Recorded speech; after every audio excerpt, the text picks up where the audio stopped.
So our growth generator has got 7 main stages, and imagine taking somebody who's a complete stranger at one end of the process, right through to the point where they're almost part of your sales team. They're so strongly advocating for your product or service.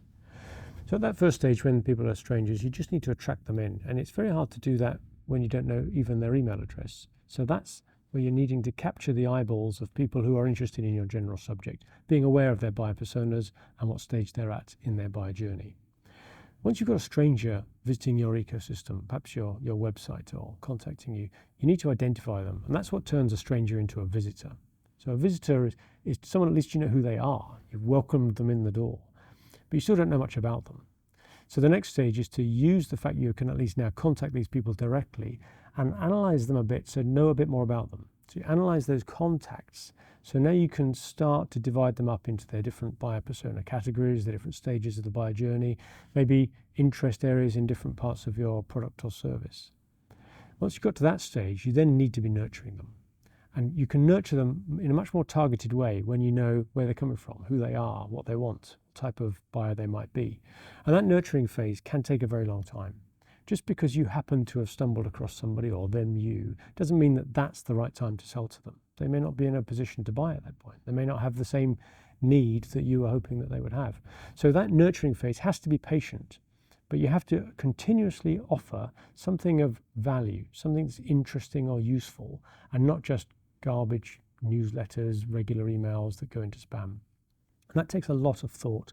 You've got to really understand the position that your contacts are in through having analysed their behaviour so far to keep them nurtured. At some point, they will have a need where they are now more interested in talking to you about whether you can satisfy that need or not. That's where we go into a stage where we call them marketing qualified lead. And we have to then decide whether that demand is strong enough and has a close enough fit to our service offering that we can pass them over from our marketing teams, who've worked on it up till now, through to our sales teams. The sales team will then have to go through a qualification process of their own, which is of a slightly different nature.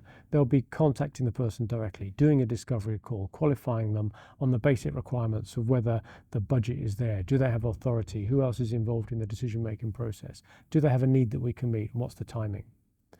Once a lead has gone through that stage, they are a sales qualified lead, they have some requirement that we feel we can satisfy for them. Now we go into the sales process.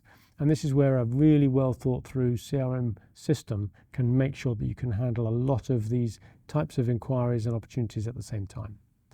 Hopefully then you're successful, and if you're not, you analyse why, and if you are, you analyse why. You've got yourself a customer. You continue to nurture your customers.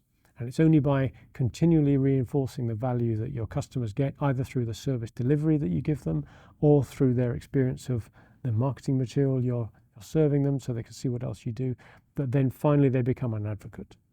And when someone is an advocate, you're in a great position, but you still have to nurture and ask those advocates to help you, and they go right back to the beginning of the process again and help you to bring in more strangers. So that's the 7 stages of the Wellmeadow growth generator, from stranger through to visitor, to contact, to leads, to opportunities, to customers, and then finally to advocates.